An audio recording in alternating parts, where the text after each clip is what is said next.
আসসালামু আলাইকুম। কেমন আছেন আপনারা? আশা করি আল্লাহর রহমতে ভালো আছেন। আমি আল্লাহর রহমতে ভালোই আছি। আপনাদের সামনে আবার নতুন একটা ভিডিও নিয়ে হাজির হয়েছি। আজ রান্না করব পটল, আলু আর রুই মাছের ঝোল। প্রথমে তরকারিগুলো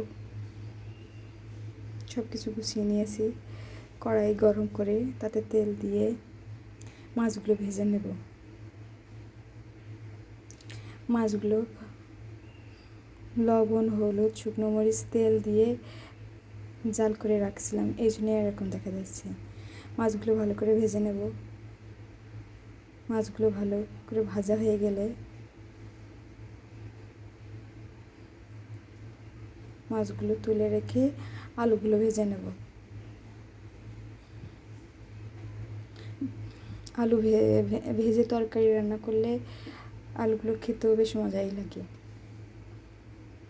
লবণ, হলুদ দিয়ে আলুগুলো ভেজে নেব।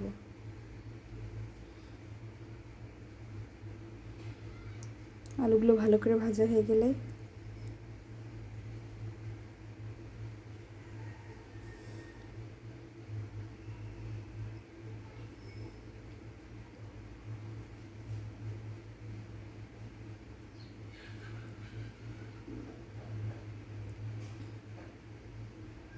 আলুগুলো ভালো করে ভাজা হয়ে গেলে এরপর পটলগুলো ভেজে নেব। পটল থেকে কেমন এমনি রান্না করলে কেমন কেমন একটা গন্ধ বেরোয়, এই জন্যে যদি ভালো করে ভেজে নেওয়া হয় তাহলে ভালো একটা ঘ্রাণ বেরোবে, এই জন্যে ভেজে নেব।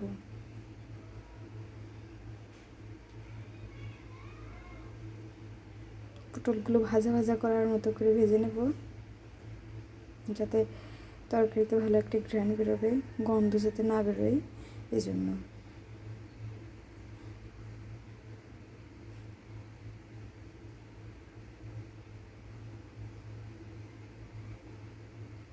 পটলগুলো প্রায় ভাজা ভাজা হয়ে গেছে। এবার পটলগুলো তুলে রাখবো। পটলগুলো তুলে কুমড়ার বড়িগুলো একটু ভেজে নেব। কুমড়ার বড়ি দিয়ে যেহেতু রান্না করব, কুমড়ার বড়িও হালকা একটু ভেজে নিলে বড়ির যে একটা গন্ধ সেটা চলে যাবে। কুমড়ার বড়িগুলো ভাজা ভাজা হয়ে গেছে। এবার মশলাগুলো কষিয়ে নেব। মশলা বলতে কাঁচা মরিচ, পেঁয়াজ, রসুন, আদা বাটা গুলো হালকা করে একটু ভেজে নিয়ে তাতে লবণ, হলুদ দিয়ে আর একটু ভেজে নিয়ে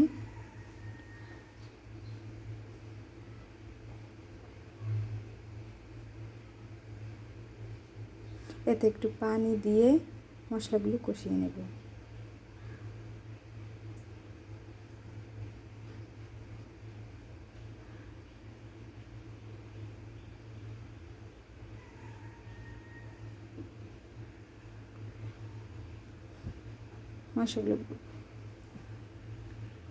মশলা একটু কষানো হয়ে গেলে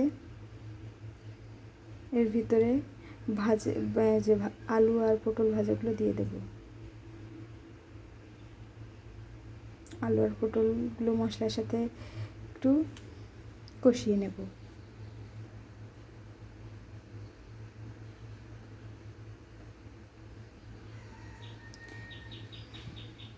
আলু আর পটল একটু কষানো হয়ে গেলে এরপর ঝোলের পানি দিয়ে দেব।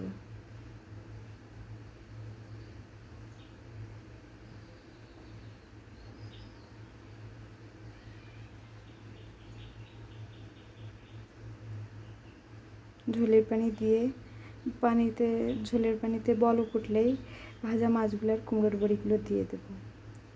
তারপর একটু পরেই ঝোলের পানি একটু শুকিয়ে গেলে তাতে জিরা বাটা দিয়ে দেব।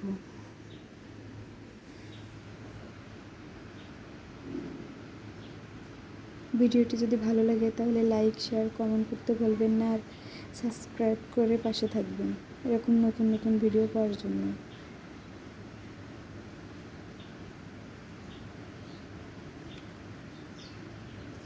আশা করি আজকের ভিডিও আপনাদের ভালো লেগেছে। হয়ে গেল রান্না। সবাই সুস্থ থাকবেন, ভালো থাকবেন। আবারও নতুন ভিডিও নিয়ে আপনাদের সামনে হাজির হব। তত সময় আল্লাহ হাফিজ।